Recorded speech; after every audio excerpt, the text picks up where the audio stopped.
following video is brought to you by Rampage Unchained, uncut and uncensored Volume 1. Couture Belfort of the third round stoppage tonight. Congratulations, Randy. The fight last January was a great disappointment for you. Yeah. Were you expecting the performance you had tonight to happen in January? Yeah, this is what I trained to do in January, was get past his hands, get my hands on him and put him on the ground and keep him there. And, in 25 seconds, neither one of us got a glimpse of what was going to be effective and what was not going to be effective. And so not much changed for me. It was just a matter of, getting a little break, refocusing, getting myself back in shape. And I just had more time to refine the skills that I thought were going to be effective then. And fortunately for me tonight, it went my way. You pretty much dominated from the get-go. Did you feel that Vitor was in the fight the entire time, or was there a certain point that he just kind of broke and you had him when you realized that the fight was going to be over? Actually, surprisingly enough, he took a lot of punishment, and I felt like he was still fighting back and still in the, kept trying to armbar, kept punching from the bottom, kept throwing elbows from the bottom. He was in the fight right up to the end, and I think he was accurate tonight when he said he wanted to continue to fight, but the doctors thought that the cut where it was smarter not to continue to fight. So I don't think I broke him at all. I think he was still in the fight.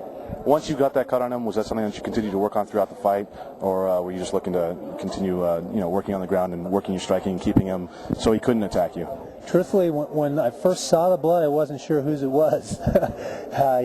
He had hit me a couple times on that entrance coming in, and I wasn't sure if I was bleeding or if he was bleeding. And then once I had him on the ground, I realized that the blood was coming from him. I don't believe I've seen that much blood in any fight that I've been in. I mean, my white shorts were literally red by the end of the fight.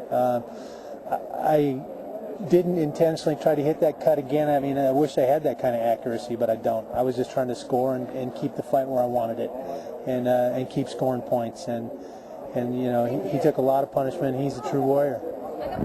You specifically called out Wanderlei Silva afterwards. I mean, you had the opportunity because he was here. Interpromotional fights have not been the norm. Is that something that's really important to you, and how much would you like to represent the UFC against someone like Wanderlei? I just think that would be a huge fight for this sport, and I think we really want to see this sport grow on an international level. We got to bring these two organizations together and get them to share their fighters.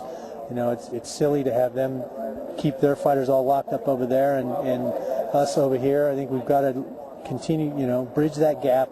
And so if I can facilitate that and make that happen by stirring things up here a little bit, then, that's good.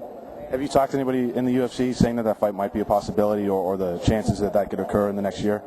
I've talked to them several times in this last year about it. I think really at this point the ball is in Pride's court, because we've sent a few fighters over to fight with them, and there hasn't been much reciprocation to date.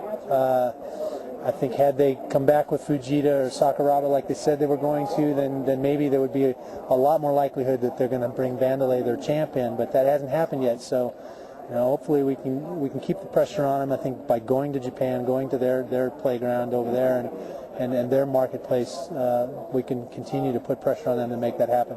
It seems like the next likely fight for you will be against Chuck Liddell. Both of you involved in the TV show. It seems like a natural fit. You guys are both coaches on opposite sides. Eventually, you two meet down the road. Is that what the plans are? I think that's a logical step. I think obviously Chuck is looking great. He's put himself right back in title contention. This reality TV show is going to be a great vehicle, not only to, like I said, break down some of the misconceptions about our sport, but also to promote that pay-per-view and that UFC between Chuck and I. Yeah. UFC light heavyweight champion, former heavyweight champion, two-time Randy Couture. Congratulations. Great fight, great performance here.